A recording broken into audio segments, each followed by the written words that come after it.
Start. अध्यक्ष महोदय, अभी अभी जो प्रस्ताव हम लोगों के सामने इस सदन में रखा गया वह सचमुच में एक विचारणीय विषय है।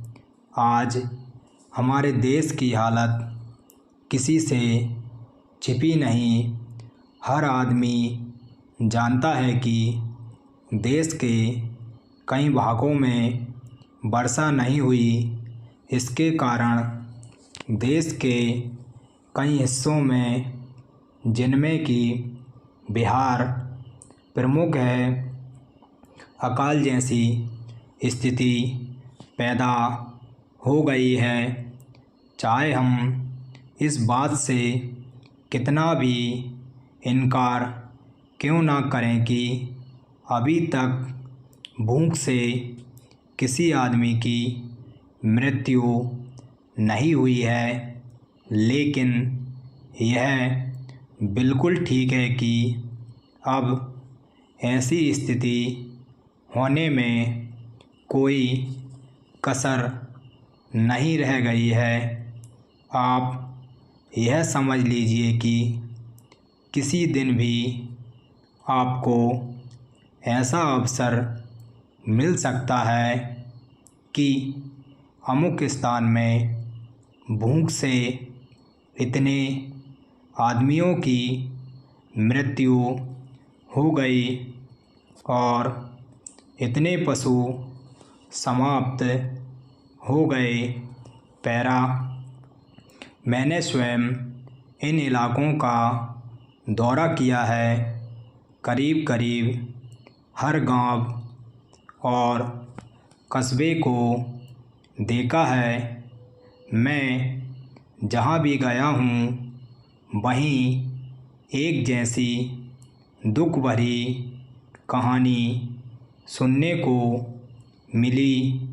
हर ग्रामवासी के मुंह पर एक ही शिकायत है कि इस साल हमारा क्या होगा।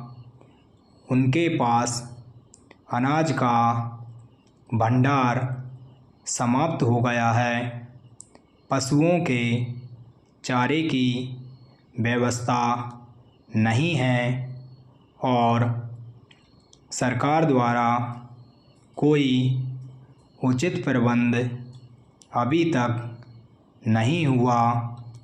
बेशक सस्ते गल्ले की बहुत सारी दुकानें खोलकर सरकार ने इस दिशा में एक सराहनीय कदम उठाया है, किंतु यह दुकानें अभी बहुत कम संख्या में हैं और गांवों से बहुत दूर दूर भी हैं।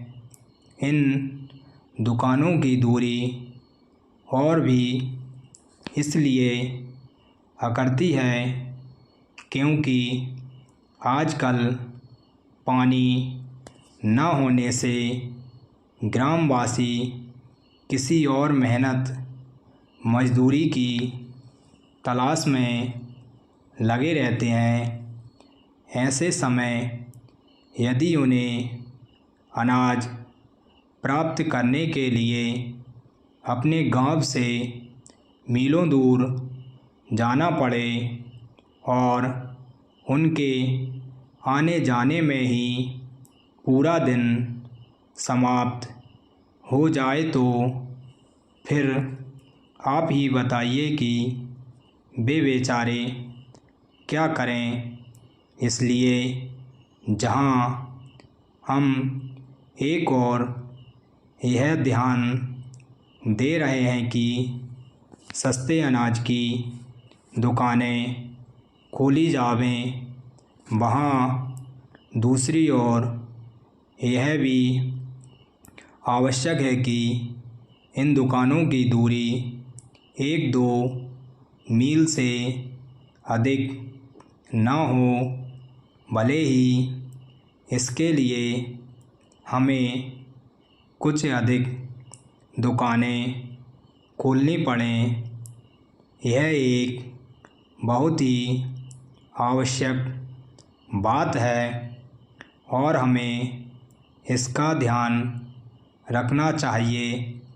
ऐसा करने से हो सकता है कि कुछ अधिक खर्च भी हो, लेकिन ऐसा न करने से काम न चलेगा। स्टॉप।